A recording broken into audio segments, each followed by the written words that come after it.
మీరు చూస్తుంది KB9 news, ప్రతి క్షణం ప్రత్యక్ష ప్రసారం. మస్కట్లో చిక్కుకున్న ఇండియన్ మహిళ, ప్రభుత్వ చొరవతో తీసుకురావాలి అంటూ బాధితులు ఆర్తనాదాలు.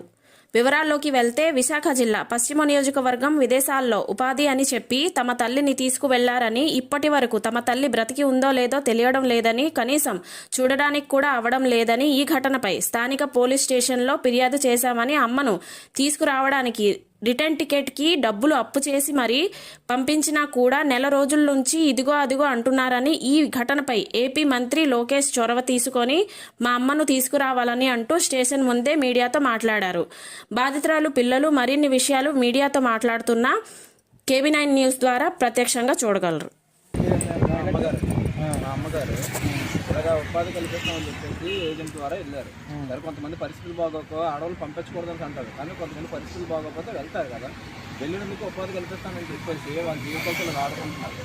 అక్కడికి వెళ్ళాక కష్టాలు పెట్టడం, వేడి పెంచడం, టార్చర్ పెట్టడం, ఆవిడకి పైగా హెల్త్ ఇష్యూ వచ్చేసింది. దాని ద్వారా సరే కొంచెం రిక్వెస్ట్ చేస్తున్నాం, వాళ్ళు ఏదో చేసి వాళ్ళని రక్షించండి, కొంచెం బతిలాడుతుంటే డబ్బులు పంపించండి, మేము చేస్తామని చెప్పేసి అన్నారు. డబ్బులు పంపించాక కూడాను వాళ్ళేమో ఇదిగో వస్తుంది అదిగో వస్తుందని చెప్పేసి డబ్బులు పంపించిన తర్వాత వారం రోజులు అయిపోతుంది. అన్న మనిషి వాటికి 22 రోజులు అయిపోయింది. ఇప్పుడు వచ్చి మా దగ్గర మనిషి లేదు, ఏమైంది కూడా తెలియదు, ఉందో లేదో కూడా మాకు తెలియట్లేదు. కనీసం ఉందని చెప్పి ఫోన్ కాల్ చేయించమని చెప్తున్నాం, అది చేయించండి.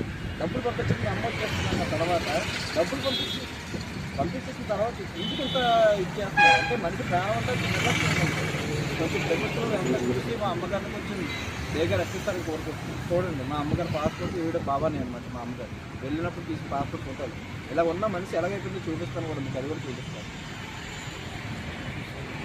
అప్పు వెళ్ళినప్పుడు ఫోటోలు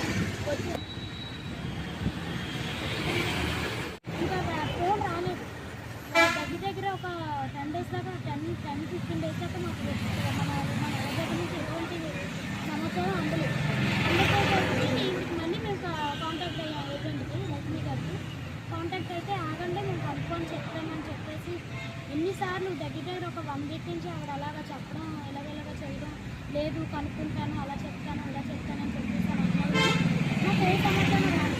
అయితే ఒకరోజు సీక్రెట్గా మా మదరే కాల్ చేసి, అమ్మ నా పరిస్థితి ఇలా ఉంది, నేను చాలా బాధలు పడుతున్నాను, నన్ను ఎలాగైనా ఇక్కడ నుంచి నన్ను బయటపడేయండి, మీరు ఏం చేస్తారో నాకు తెలియదు అని చెప్పేసి అనగానే, సరే అమ్మ నేను ఏజెంట్తో మాట్లాడి నేను మీకు ఏదో చేస్తాను, ఏం కంగారు పడతాను నేను చెప్తాను మా మదర్కి చెప్తే, మా డాడీ మేము ఇంట్లో అందరూ ఏజెంట్ కాంటాక్ట్ అయితే ఆవిడ ఏం చేస్తుంది, అమౌంట్ పంపిస్తే ఇలాగ మనిషి వచ్చేస్తుంది అలాగేలాగని చెప్పేసానంటే, ఆవిడ ఇంకో ఏజెంట్ ఉన్నాడంట, రజనీకాంత్, అతని పేరు రజనీకాంత్, అతని నెంబర్ ఇచ్చింది.